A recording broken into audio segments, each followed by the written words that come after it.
Usa ang patay ug usa ang samdan ato sa disgrasya sa Barangay Suwawan sa Marilog District sa Davao City nga nagresulta sab sa chemical spill sa mga bahin sa Davao River.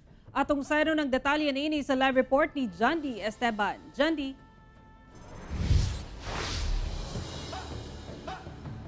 Sara gibawalan sa otoridad ang publiko labi na tung nagpuyo duol sa Davao River nga baligo, mamingwit ug uban pang water-related activity sa maong sapa human sa nahitabong chemical spillage.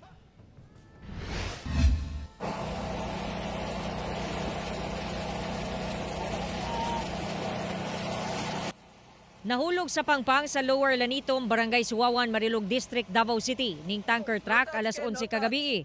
Sumala pa, nga doon na kunoy, gilikayang sakyanan ang truck ug nabangga sa poste sa kuryente. Hangtod sa nadiretso kini sa pangpang. Patay ang driver samtang samdan ang helper niini. Sumala sa report sa Marilog Police, nadelatar ang pagresponde sa mga biktima. Sanglit ginasuta pa kung unsa nga kemikal ang karga sa truck. Dili siya paduulan sa kagayo sa 911 kay nasa chemical spillage and then ngit man ang area.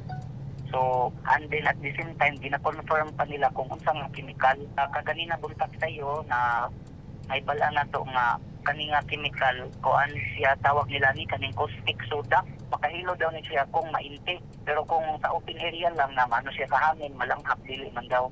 Nasayrang mitagas na paingon sa Suwawan River ang kemikal ug nakitang dunay pipila ka mga isda nga nagmatay sa mong sapa. Mag-merge maguning Suwawan River and the Davao River sa may Tamugan area. So for the safe protection po sa atong mga kaigsuonan.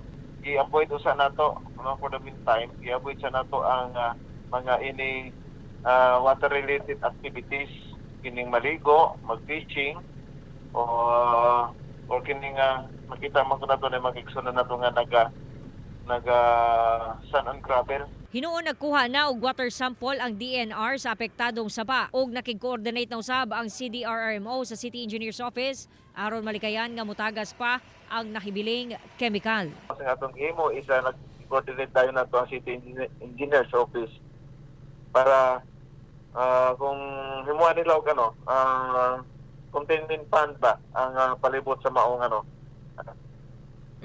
sa maong truck kung kusog ang ulan dili maanod ang katong mga chemicals patulong sa Suwawan River kundi mapundo lang siya dito sa doon sa truck. Sara, sumala sa Chief of Police sa Marilog Police Station nga ilahang ipasuyop una tung nakabiling chemical sulod sa tanker. Una nila ipa-pull out tung mismong truck aron luwas kini aron malikayan nga mutagas pa ang chemical. Sara. Okay, dagang salamat, Jandy Esteban.